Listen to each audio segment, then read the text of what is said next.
Ayan mga kaidialan, bali andito na tayo sa property. Andito ako ngayon sa Barangay Road. Bali ang property natin ay ito na siya. Tapos meron tayong sakop dito sa kabilang county. So baliktarin ko lang yung camera para mas ma-paliwanag natin yung details dito. Ito na yung mismong property. Bali hanggang dun yan sa may kahoy doon sa lagpas pa doon sa parang semento na yan.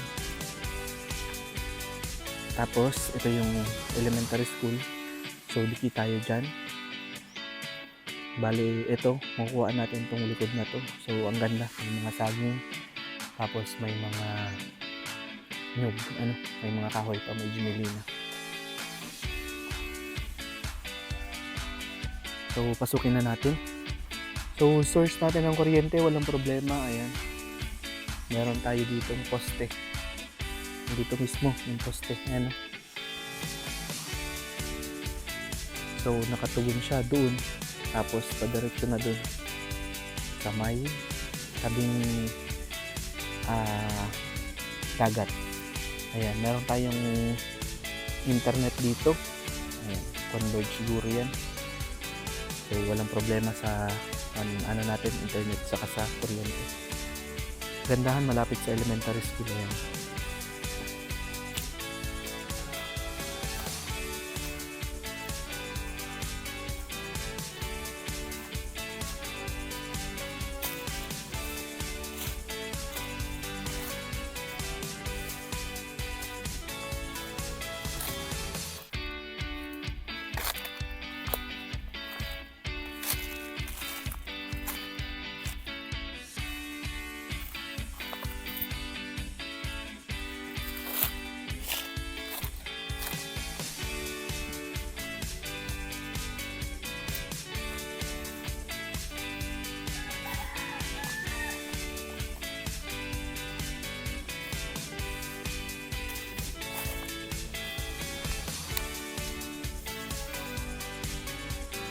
Yan, ito na yung farm area ng ating beach property, mga kaidialan.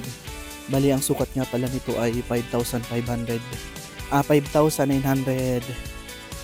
square meters. Tapos yung frontage natin ay 25 meters. So, ang laki malapad. Tapos, ang lawak ng farm area. Bali, andito na tayo sa kalahati ng property. Ito, nasa gitna tayo. Ayan yung farm area niya. Daming puno ng nyug. Kaya kapag mag-outing kayo dito, marami kayong makukuha na ng buko. Ayan yung linya ng kuryente yan. Tumaan dito, tapos diretso dun. Sa may boundary na ng property, tapos may bahay dun.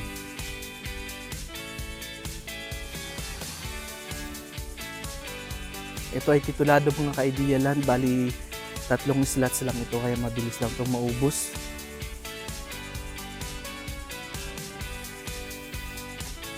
Ayan, malapit na tayo sa dagat. Ayan, sobrang ganda ng dagat nito.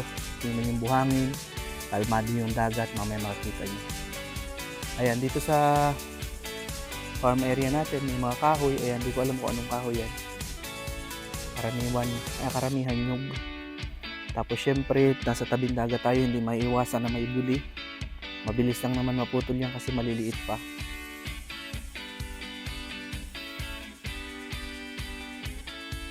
May mga ma-harvest na kayo dito. Pwedeng yung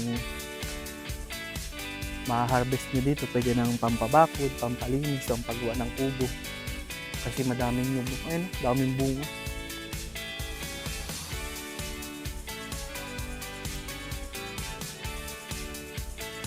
So ayan pala kanina, galing tayo sa bayan ay 11:24. Tapos nakarating naman tayo dito ay 11:53. So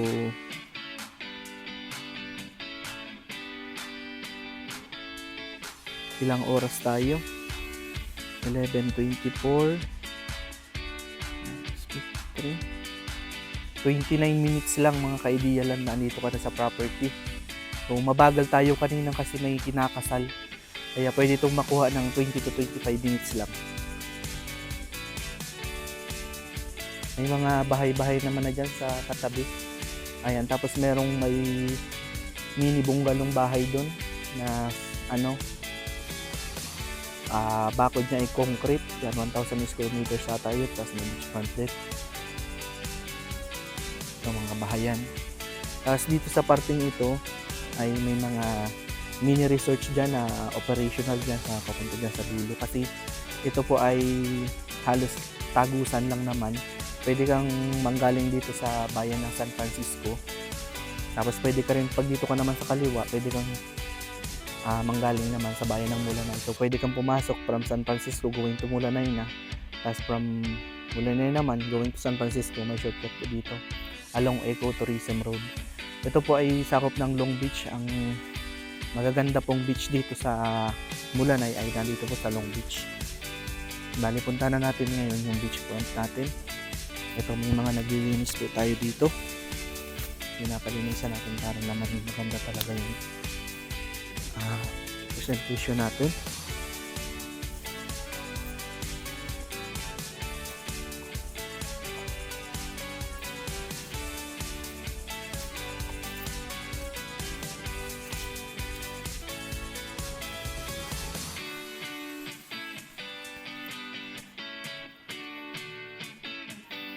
Bali, yun yung boundary natin dyan.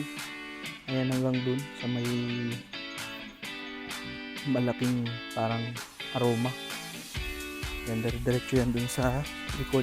Tingnan natin kung walang nasakop ng bahay kasi wala naman talaga.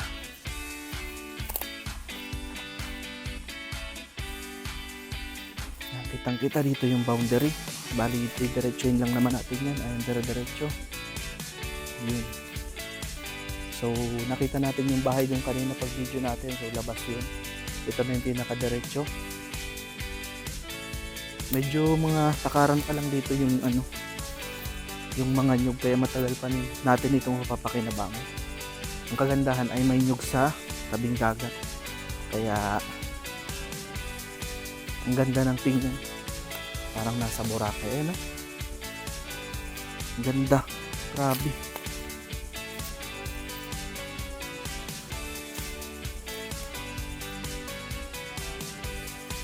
Yan, i-video lang natin ang hinay-hinay.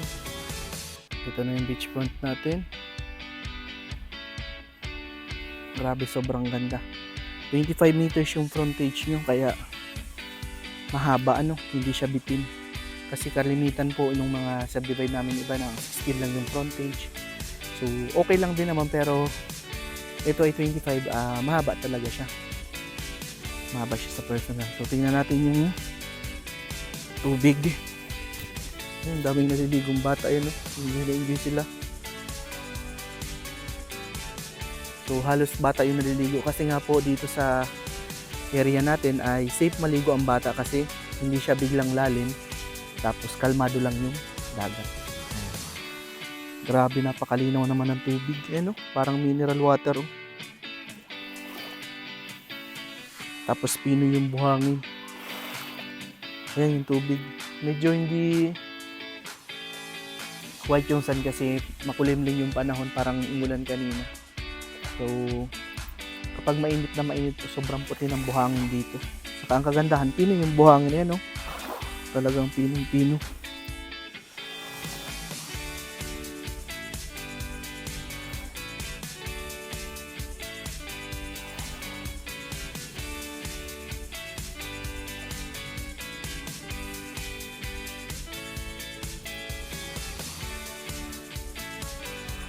Yung beach front natin. Dito ay sunset view mga ka-Idealand. Bali dito lumulubog yung araw. Yan naman kabilang yan ay Burias na yan. Tas Bate sa kabila.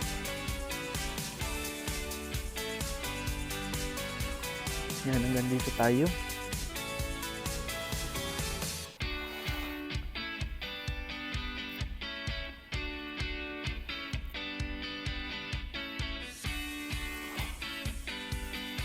Grabe, ganda. Sarap maligo. Ayun pa, may mga naliligo pa dun sa kabila. So wala dito naliligo kasi nga ay private property ito. Ayan, doon sa tapat nila naman daming naliligo. Bali may kapitbahay kayo kung itong side na itong sa dulo ang makukuha ninyo. Ayan, may magandang vacation house dito na pinagawa. Bali taga rito lang din naman yung nagpagawa. Ayan, ang ganda oh. Pwedeng gawin yung idea, puro salamin.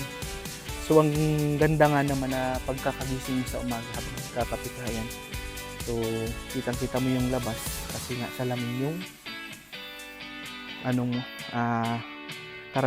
karamihan sa dingding.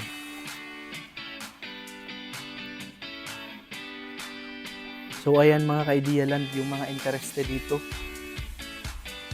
Bali 3 slots lang ito. 25 meters yung frontage natin.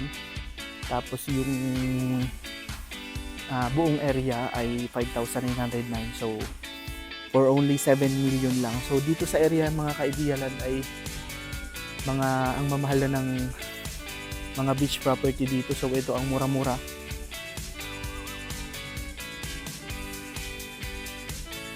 So ayan, medyo mamahal na yung mga property talaga dito, kaya ganun yung presyo.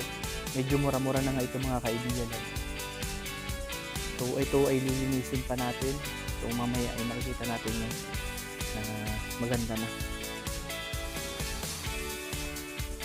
Yan, yung mga interested mga ka-Idea Land sa property natin, message lang kayo para ma-assist namin kayo. Yan, ito yung isa sa pinakamagandang hawak namin ngayon.